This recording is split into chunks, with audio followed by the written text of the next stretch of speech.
Hello, my sweet friends. Today we're talking about picking up your clutter and doing it quick.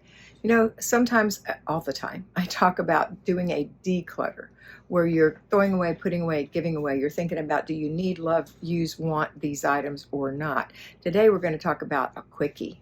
We're going to go in and we're just going to clear that little area real quick. Boom. What we're not going to do is take that stuff and go deposit it in the back room where we have all the other stuff deposited. We're actually going to take that stuff and say, this is trash, trash, trash, trash, and this is put away.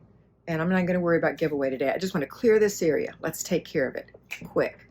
I will challenge you to give 3 things away. See if you can give 3 things away from your little quickie. And you can do a quickie every time you turn around and make a difference in your house. So we're passing it up, we're picking it up, not passing it up, and we're doing a quickie. Have a great day.